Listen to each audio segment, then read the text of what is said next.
Vous êtes-vous déjà demandé quelle était la plus grande montagne du système solaire? Et sur quelle planète elle se situe? Et pour ceux qui diront que c'est l'Olympus Mons sur Mars, permettez-moi de vous dire que vous vous fourrez un gros doigt dans l'œil.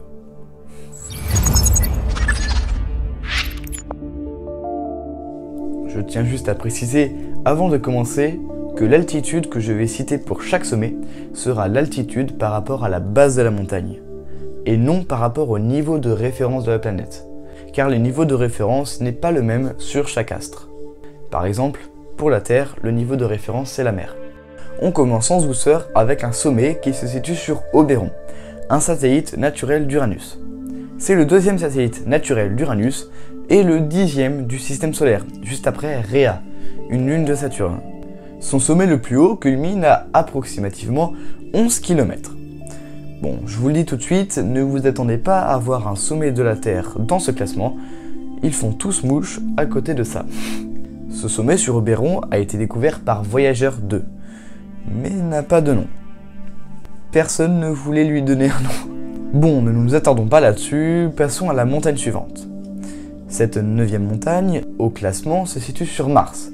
Baptisée Harissa Mons, elle culmine à 11,7 km d'altitude, soit environ 700 mètres de plus que la montagne sans nom d'Oberon. Il s'agit en réalité d'un volcan, large de quelques 460 km. Un gros bébé. Allons maintenant sur Io, une célèbre lune galiléenne de Jupiter, sur laquelle se trouve un sommet qui mesurerait entre 10,5 et 13,3 km. Du nom de Boea Montes, elle serait d'origine tectonique. Puis on va retourner sur Mars, pour voir cette fois-ci l'Elysium Mons, une montagne qui s'élèverait à environ 12,6 km de hauteur. Comme sa copine Larissa Mons, c'est aussi un volcan. En fait, partez du principe que tous les plus hauts sommets de Mars sont des volcans, c'est plus simple. Lui aussi est très large, on l'estime à quelques 410 km de diamètre. Allez, maintenant retournons encore sur Io, où se situe le 6e sommet le plus haut du système solaire. Il s'agit du Ionian Mons Eastridge, qui veut dire en français crête orientale du mont Ionien. D'une hauteur estimée à 12,7 km, cette montagne serait d'origine tectonique. Et maintenant on va aller sur Mars. Encore une fois, bravo à tous ceux qui ont trouvé, c'était pas compliqué. Il s'agit de l'Archaeus Mons qui culmine à plus ou moins 14,9 km de hauteur, faisant de lui le 5e sommet du système solaire. Comme tous ses amis martiens, c'est un volcan, et très large, environ 460 km. Bon, maintenant je vous laisse deviner où nous allons trouver notre 4e sommet. Allez, je vais vous aider.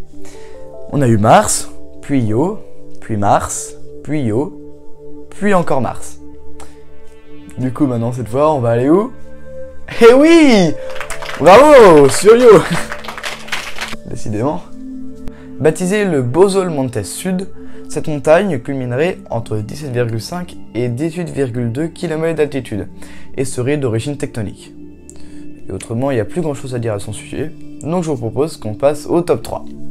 Bon, je vais en décevoir plus d'un en disant ça, mais le 3e sommet le plus haut que nous allons voir ne se situe pas sur Mars. Voilà, je sais que ça casse un peu l'ambiance, mais j'y peux rien moi. En effet, elle se situe sur Japet, la 3e plus grande lune de Saturne, juste après Titan et Rhea. Du nom de crête équatoriale, cette montagne culmine à approximativement 20 km d'altitude. Et malheureusement, son origine est incertaine. On ne sait pas si elle est d'origine volcanique, tectonique ou due à un impact de météorites.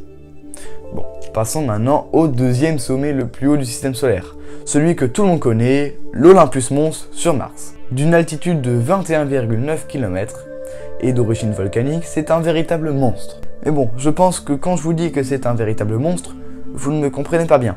Alors j'espère que cette illustration va vous aider à y voir plus clair. Et celle-là aussi. Et celle-là. Et maintenant, on va passer à la tant attendue plus haute montagne du système solaire.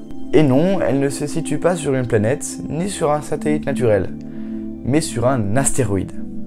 Il s'agit de Vesta, un astéroïde se situant dans un ceinture d'astéroïdes. La montagne, du nom de Rhea Silvia Peak Central, culminerait à peine 100 mètres de plus que l'Olympus Mons, qu'on a vu précédemment. c'est-à-dire à environ 22 km d'altitude. Et l'origine de ce pic serait due à l'impact d'un astéroïde sur Vesta. Voilà, c'est la fin de cette vidéo, j'espère que je vous aurai appris quelque chose. Sur ce, on va se quitter là, je vous dis à la prochaine, ciao tout le monde.